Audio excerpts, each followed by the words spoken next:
আপনি বলছিলেন যে কোম্পানি আইনের কথা, অনেকগুলো বিষয় ছিল আইপিওর কথা, যেগুলো আসলে অতীতে আমরা দেখেছি মার্কেটের উপরে খুব নেগেটিভ একটা ইম্প্যাক্ট করেছে।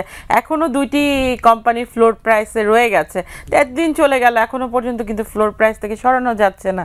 তো যেভাবে আসলে আমাদের সংস্কার কমিটির সদস্য মহোদয় বললেন, আপনি কি একমত পোষণ করছেন?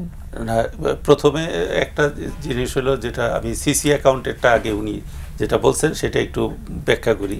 সিসি অ্যাকাউন্টের যে ইন্টারেস্ট, এইটা ব্রোকাররা পায় দেখেই কিন্তু তাদের কমিশনটা তারা কম ধরতো।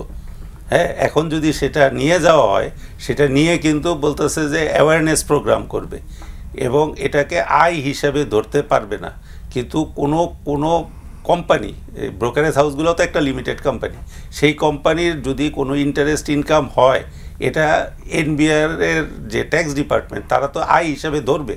এটা আয় এসএসসি বললেও এটা আয় হিসাবে ধরা যাবে না, এটা বলা যাবে না। প্রত্যেকটা আয়ের আয় হিসাবে ধরেই কিন্তু বিবেচনা করতে হবে। যেটা এসএসসি করতে পারে যে আপনারা বছরে 2 বার অ্যাওয়ারনেস প্রোগ্রাম করবেন, কিন্তু ব্রোকারের ইনকাম কে কোন টাকা কোথায় ট্যাক্স দিবে সেটা কিন্তু আসলে জাতীয় রাজস্ব বোর্ডের কাজ। আমি মনে করি এটা এসএসসির কাজ না।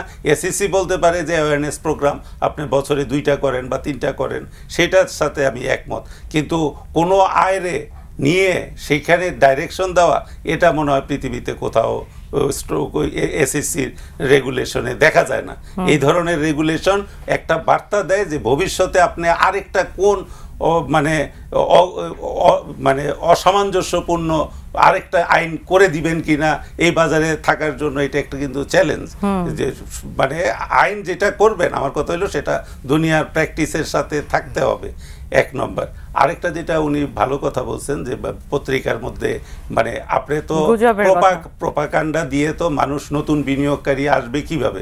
আমি যদি বলি 90,000 কোটি টাকা চলে গেছে, আপনার ভাই ডেইলি ট্রেডিং হয় 300 কোটি, 90,000 যাবে কিভাবে? যাওয়ার তো কোনো সুযোগ নেই, বিক্রি করতে হবে, তো টাকাগুলো যাবে কিভাবে? তো বিক্রি হয় 300 কোটি, 90,000 কয় দিনে কত টাকা ট্রেড হয়েছে? এটা হয়েছে যেটা আসলে বোঝার মধ্যে গ্যাপ আছে। ভ্যালুয়েশন কমছে, দাম ছিল 1 কোটি টাকা, এখন হয়েছে 50 লাখ টাকা। আপনার একটা জিনিসের দাম কমে গেছে, 50 লাখ টাকা দাম কমছে, টাকা কিন্তু চলে যায় না। আবার ভ্যালুয়েশন বাড়লে এটা আবার 2 লাখ কোটিও হইতে পারে। সুতরাং এটা মানে নিট কত গেছে সেটা আসলে সঠিকভাবে যদি বলা হয়, সত্য কথাটাই বলা উচিত।